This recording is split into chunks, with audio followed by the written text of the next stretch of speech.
just a quick introduction. I'm an ophthalmologist, and I share my time between clinic and research. I do corneal transplants, and I study the relation that is with dementia and diseases in the eye. And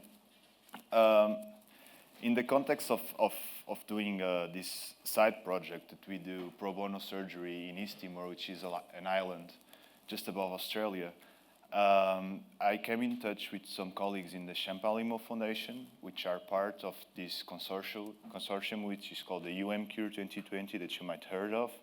You have some brochures on your bags, and so we work with several expertise centers in Europe and with Ocular and with MPNE to try to bring you guys the scientific updates and try to keep you up with the research and the new therapies that are coming up for uveal melanoma. But today I'll be talking about the anatomy of the eye, and I hope this course is helpful for you. Okay. And so before we begin, I have distributed some blank pieces of paper, and I will ask you guys to write what you know about the anatomy of the eye before we start.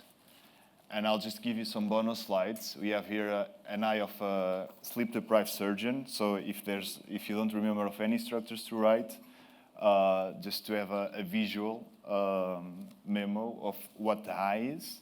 And I'll give you a couple of minutes, and then we begin with the talk. And during the talk, if you have any questions, just stop me, and I'll try to explain better. Okay? Yeah? Okay, so let's begin. It is actually hard to have this visualization, but the eye is actually a ball, as you can see through the 3D models that you have on the tables. And it is a small ball. I don't know how much this is in inches, but 2.5 centimeters is something like this. And the eye is located inside the bone box for protection, and this bone box is called the orbit. The role of having the eye inside of this bone box is because the eye is rather fragile.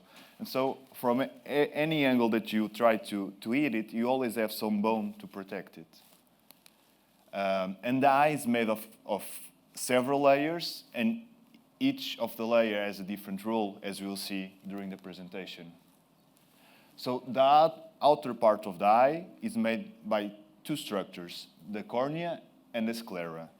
The sclera is this outer leathery white membrane, and its role is for protection of the eye. We can only actually see a small part of the sclera. It's the white part around the color part of our eyes, but the sclera, in fact, forms more than 80% of the eye because it goes all the way to the back of the eye. The cornea, it's this transparent part that you have attached to the sclera, and its role is to provide light into the eye so we can have image formation happening in the retina. As a fun fact, the sclera and the cornea are actually made with the same components, but they are arranged differently. And so this makes that one is opaque and white and the other is transparent to allow us to see.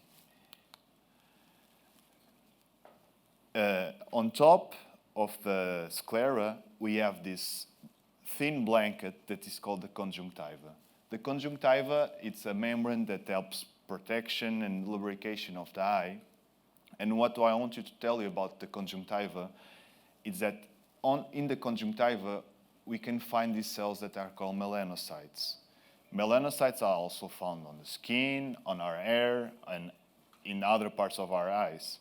But these melanocytes that we have on the conjunctiva are actually very, very different from the ones that we have inside of our eye in the structure called the uvea that you'll see in a moment. And so when alterations occur on the melanocytes of the conjunctiva, we have a cancer that is called conjunctival melanoma. Although this happens in the eye, conjunctival melanoma is very, very different from uveal melanoma. It is actually more similar to cutaneous melanoma, the melanoma from the skin, than it is from the melanoma from the eye, the other one that is the uveal one. So when looking for information, what applies to conjunctival melanoma, as for example responses to treatments such as immunotherapy, are not the case when talking about uveal melanoma, and it is important to differentiate these two types of melanoma, although both occur in the eye. So moving forward, now we are in the middle layer, and this middle layer is called the uvea. The uvea, it's the structure responsible for nourishing the eye, and it actually has three structures, which are the iris, which is the part of the eye that gives our eyes its color. My iris has many melanocytes, so it's brown. When there are fewer melanocytes, it makes people's eyes appear as blue, for example. Then we have the ciliary body, that we cannot actually see it because it's located behind the sclera, the white part. And then in the back of the eye, we have this structure that is called the choroid.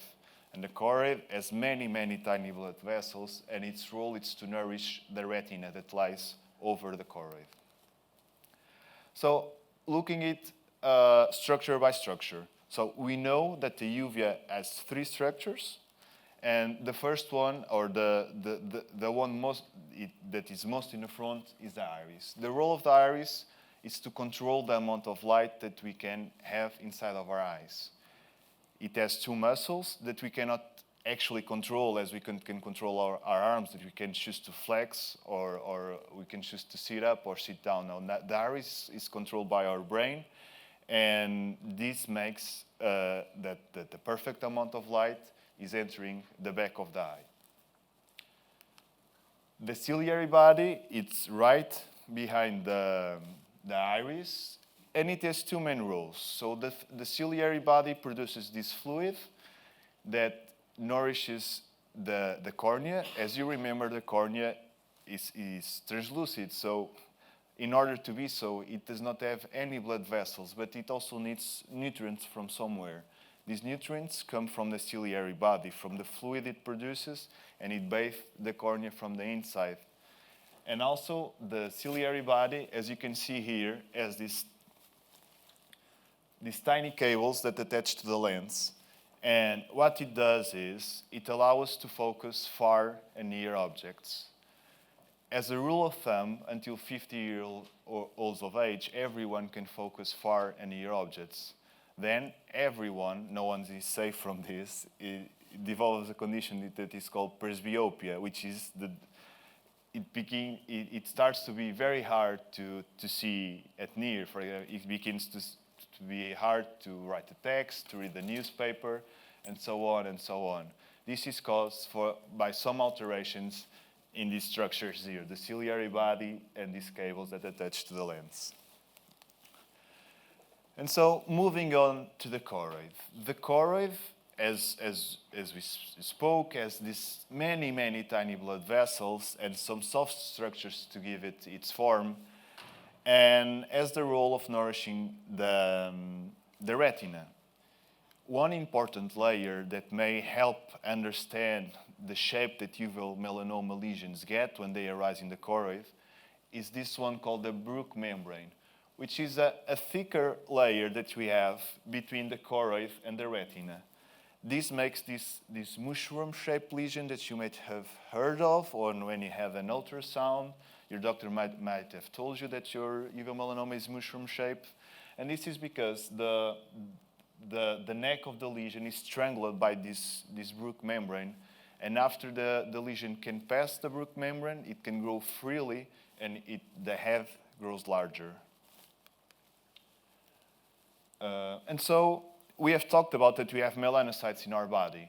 Although they all have this pigment called melanin, depending where they are in the body, they have different roles. And in the uvea, as we talked about, we have melanocytes in the iris that produce our eye color. We have melanocytes in the ciliary body that they help the production of that fluid that is very important for the cornea. And we also have melanocytes in the choroid, which we do not fully understand why they are there. As for now, Sarah Copeland is doing some great work on this. And so when we have the alterations that can give rise to a melanoma, we'll be having lesions that are called melanoma of the structure. So you can have an iris melanoma, if the melanoma is located in the iris. You can have a choroidal melanoma, if the lesion is located in the choroid. And we can have a ciliary body melanoma, if the lesion is located in the ciliary body. Choroidal melanomas tend to be more common than the other two and tend to be more aggressive than the ones found in the most front part of the eye. Moving on to the retina. So we know that the retina is responsible for capturing the light and transforming this light into an electrical signal, and then the electrical signal goes through the optic nerve to the brain, and only in the brain we have the formation of what we see. In terms of image processing, in the eye, it's only light and electrical signals. It's not really a clear image. And so we have two important structures in the retina. We have the macula, which we can think of as an Asian city where we have too many people and too little space, which is actually very crowded with these cells that can register the information found in light. And we have the optic nerve, which is here. And so why is this important? Sometimes a very small uveal melanoma lesion can impair vision in a very big way. And this happens because if it touches the macula or the optic nerve, is where the main fibers that register the information that comes from light are found. On the other hand, if we have a bigger melanoma lesion, but it's more in the periphery, we can look at it as the desert. So it can occupy a large area, but there are fewer cells there. And so despite being larger, vision impairment might be smaller. And then, looking further what it is the macula, we have these structures here on the back. This is the retina. We are looking at this region here, but amplified. And we have these cells that are the photoreceptors, that are the ones that receive the light and transform light into an electrical signal. And then these cells underneath pass these electrical signals to the cells that are above. And these are the retinal nerve fiber layer that will convey in the optic nerve with all the information that we have from the light inside of the eye. And from the optic nerve, they will go to the back of our heads, where is the part of the brain responsible for having the visual formation. And so we have talked about the main structures inside of the eye, but the eye has actually a lot of space to fill in. And this is why we have the fluids that are produced in the front of the eye that help to maintain its shape. And we actually have this other thing in the back of the eye that fills the majority of the inside of the eye, that it's called the vitreous. The vitreous it's like a jello that is inside of the eye, and its main role it's actually to maintain the form and to keep the structures in place.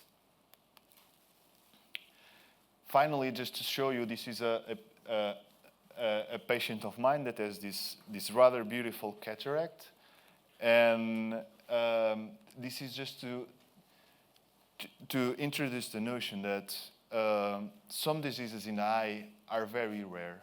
And so I work in a clinic that sees people with genetic and metabolic diseases. And this patient actually was referred and ended up having also cardiac disease, renal disease, hepatic disease. And so for uveal melanoma, the case is the same. It's a very rare disease, and it's important to be followed and with someone we trust, but also importantly, someone that has a lot of expertise and sees a lot of patients, because in rare diseases, it's really hard to know what to do if you don't have the expertise of seeing enough patients. And so we have seen what's inside of the eye, and in the beginning we have talked that behind the eye, which is inside of this bone box, there are other structures. And these other structures are the optic nerve that we have talked about. And then we have blood vessels, nerves, and muscles that allow the eye to be nourished and actually to move. The vision is only formed with, sharp vision is formed on the macula. Remember, the Asian city that has the highest amount of the cells that can capture light. And so in order for us to see without having to turn our bodies, we can choose to move our eyes. And this is why we have 6 muscles behind the eye that have this role of moving the eye up, down, left, right. Some of you may have a plaque placement for the treatment of uveal melanoma. When you have this plaque put inside of your eye, this can affect how the muscles attach to the eye. And this is why, in some cases, eye movements tend to be altered after plaque placement. Okay. Now, talking about blood vessels.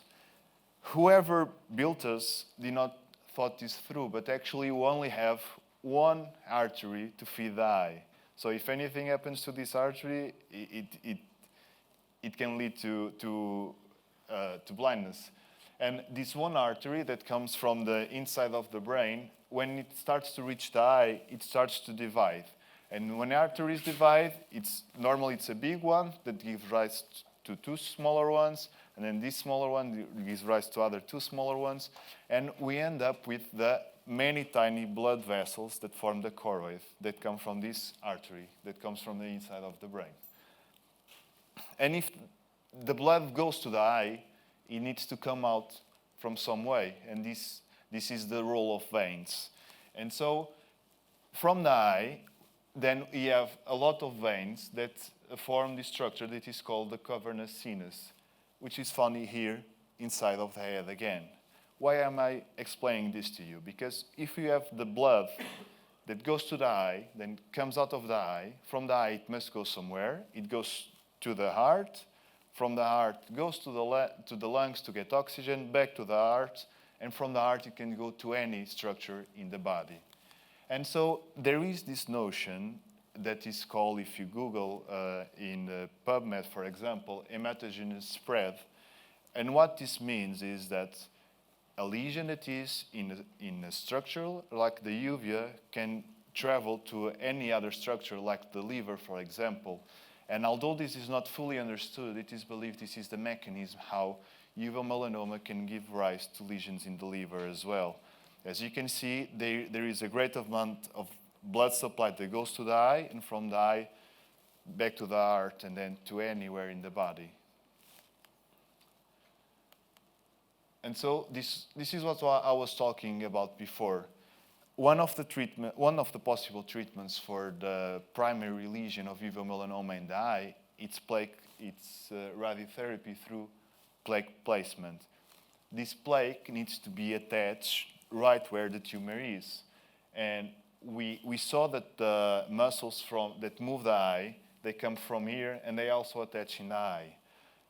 It is more important to place the plaque in an exact place than to dislocate the muscle, for example. But if the muscle that used to be attached here, now it is attached a bit further back, this can cause the eye not to move exactly the way it moved before. Also, some notions about other types of eye surgery, namely enucleation, which is also a valid form for treating uveal melanoma.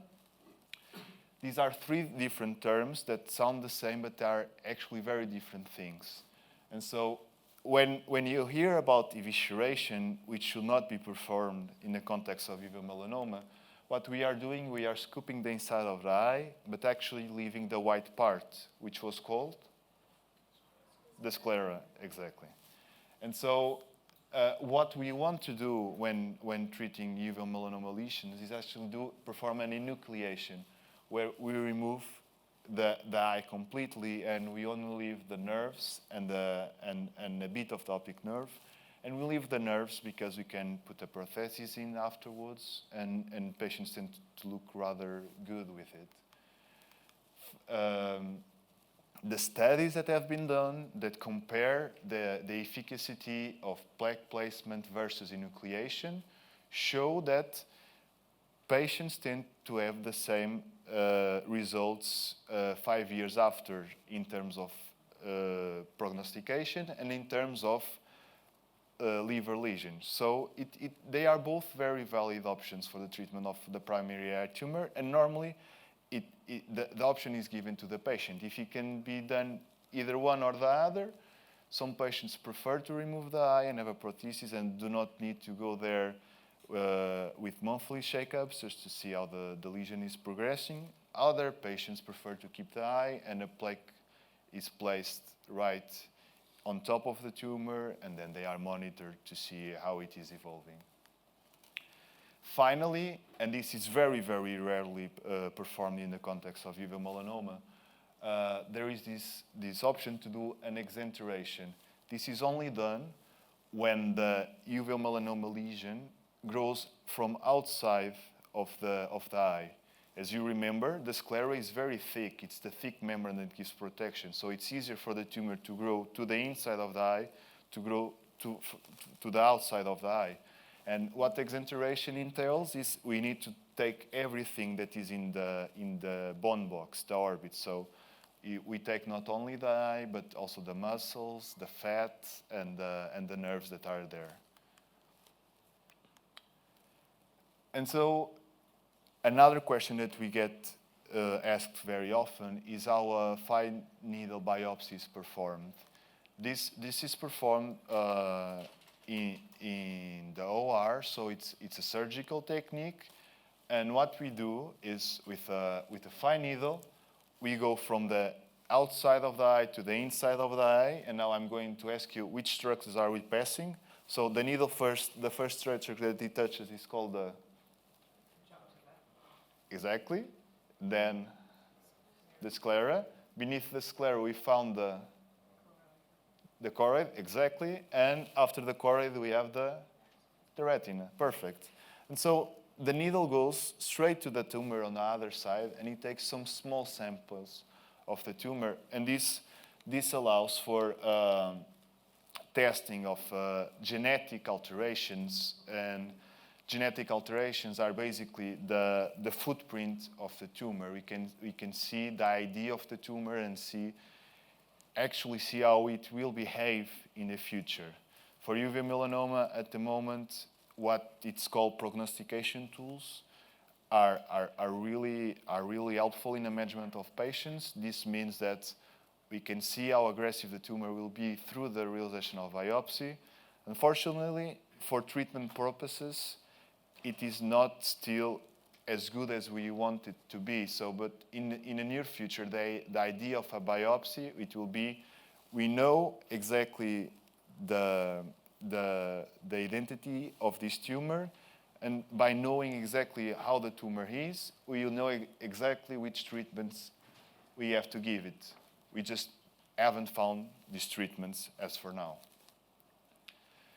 In terms of prognostication, there are several commercial tests available, and they divide the tumor risk as in high risk for developing liver lesions or low risk for developing liver lesions. Another idea that I want to pass is that this is not 100% sure, so we cannot say that a low-risk patient will not develop liver lesions or a high-risk patient will for sure develop liver lesions, but at least it gives us some insight, and it's rather accurate in determining this incidence. Okay, and now just to end, it's an animation from the NIH that shows us what an ophthalmologist sees during an eye exam. Just to have an idea, when you put it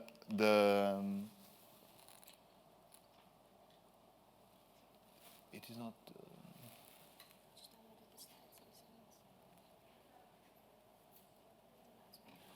Okay, but so it was. It's all right. It's rather. Sometimes patients complain of putting the eye drops to dilate the pupil because then you see blurry for a couple of hours.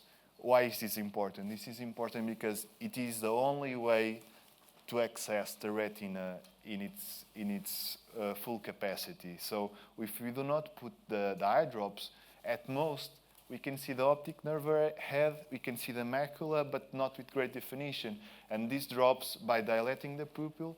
We have a wider access into the eye, and you can actually see the outer periphery of the retina, and we can see with more detail the structures inside of the eye. And this is why it's important to perform an eye exam with pupil dilatation. Do you have any questions?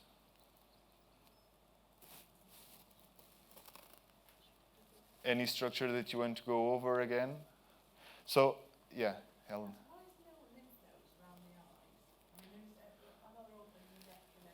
So, traditional knowledge tells us that there are no lymph nodes around the eye, but studies in glaucoma actually show that there might be some lymph nodes around the eye.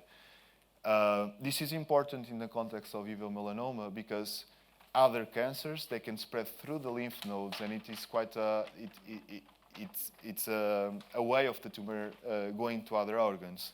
In the eye, as for now, we believe that this happens through only the blood vessels. But it is a really good question that no one has the answer, but there are a lot of people studying it at the moment. There might be lymph nodes and lymph vessels, but are different from the ones that are found in the rest of the body. When you said that they leave the nerves on enucleation, what is the purpose of that? I'll tell you what time. If we're doing walk around, if you do that, then the video can capture the question. You said that they leave the nerves on enucleation. What is it?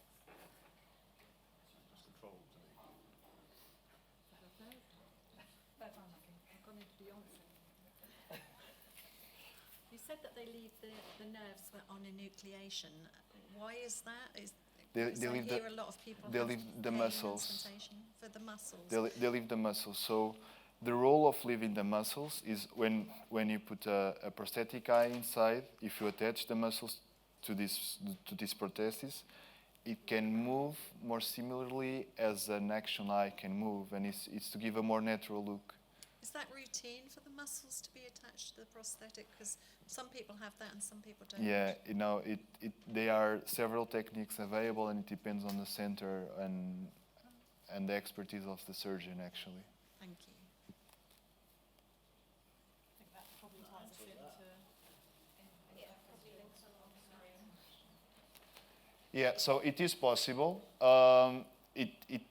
Like I said during the talk, it needs to be done by someone who does this routinely.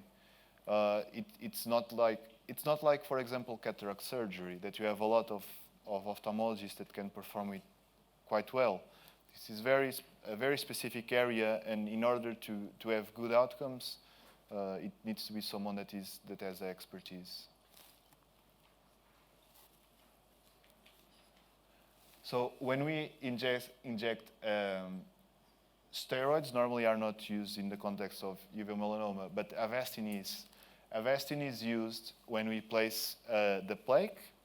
So that was a discussion between some patients prefer to take the eye, do enucleation.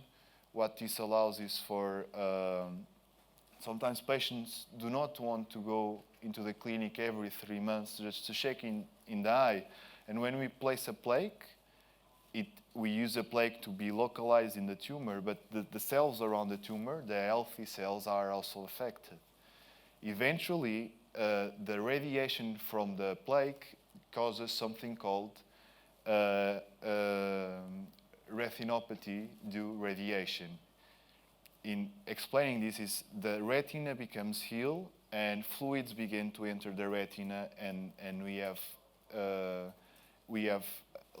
fluids where they're not supposed to be. Avastin injections, they suck the fluid out of the retina, and this is why sometimes after plaque placement, some doctors do Avastin injections to prevent this from happening. Avastin is injected into the vitreous. The vitreous was the gel that made the majority of the inside of the eye. So it's not actually placed right into the tumor or right into the retina, but because that will be very difficult and has other several risks. It is put in the vitreous, and then from the vitreous it dilutes and it touches the retina afterwards.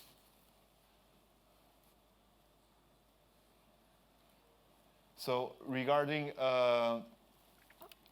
genetics, we have Diogo with us that will actually give a talk later on the day explaining this, but biopsy, what a biopsy does, a fine needle biopsy, is it takes cells from the tumor. Then these cells in the laboratory will be analyzed. We have different types of ways of studying these cells. If we are looking for genetic alterations, we can look for BEP1 mutations. Not every tests are the same, and like I said, uveal melanoma ophthalmologist specialists will know exactly what tests should be performed, but not every tests are done routinely to everyone.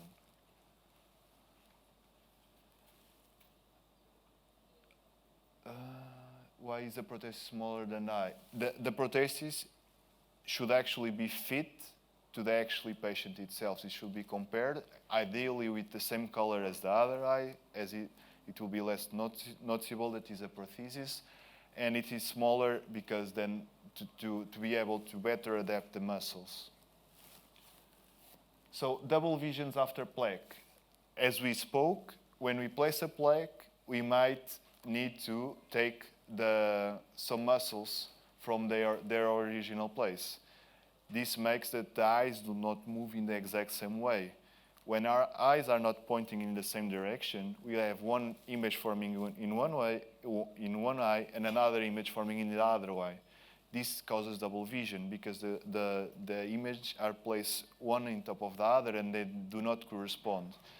As opposed if other eyes move very in the same way, if they are coordinate, they are always focusing in the same object, and when images are overposed from one eye to the other, it causes knitted vision without double vision. Apart from prisms, anything can be done. Prisms are actually the easiest way to correct this because they do not involve further surgery. And so for correcting double vision due to plaque placement, you need to have the muscle reattached, which is another general anesthesia. So if patients tolerate prisms, it is actually the best way to go. In the blood. So the first question, I do not have the answer, and this is the subject of many studies. As I said, Sarah Copeland is actually looking into this at the moment. And probably for the second question will be covered.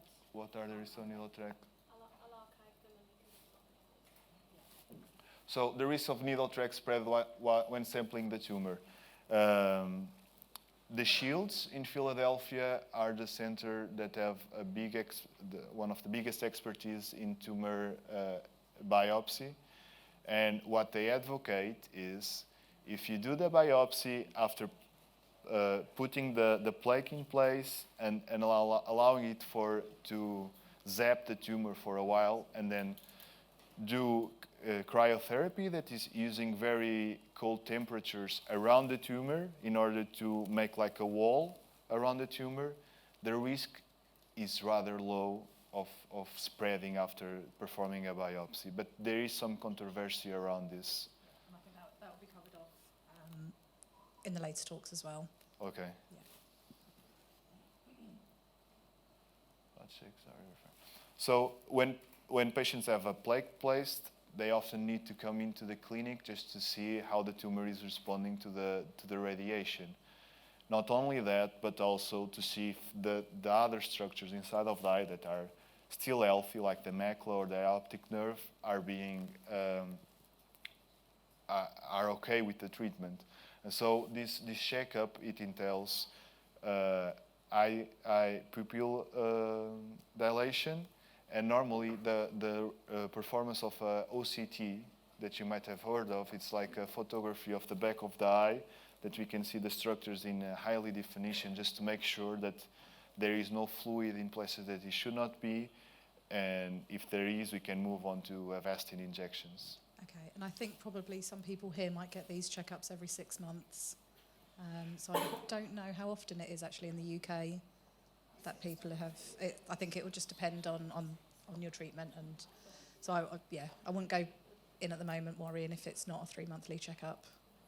Yeah, I think Going forward. there is no cookie cutter way to manage and so each patient response might be different, and every surgery it's different. So if you have a patient that has a linear plaque placement and is responding really well, we can agree with the patient only to see every 6 months. But on the other hand, if the treatment response is not optimal, we want to see him closer just to have a closer checkup. I think probably just one more question. Radiation can this affect the rest of your body? So the one of the benefits of using radiation is that the side effects tend to be rather localized. And so if we are talking about the nerves inside the bone box, inside of the orbit, for the rest of the body, this has actually no side effects. And we can actually have a normal life with having vision in only one eye. So if vision eventually is lost from one eye, it might take some adjustment, and for daily activities like driving or reading, it might take some adjustment, but patients at the end of the day can manage to have a normal life in terms of vision with only one eye. I have a lot of patients. In fact, the majority of my patients only have one eye for other diseases, not but for diseases in the retina, from glaucoma, from diseases in the brain, and after they tell me that it takes some adjustment, but they can drive their kids to school, they can play sports, they can read the news, they can go on Facebook, and so I think that's a positive message to take from if vision is lost due to treatment. If the other eye is healthy, a normal life can be obtained. We'll come on to that question afterwards, if that's okay, so we can follow up and get a response back. But just for time's sort of sake, and just keeping to time, if everyone would like to say thank you, because I think that was a really useful talk.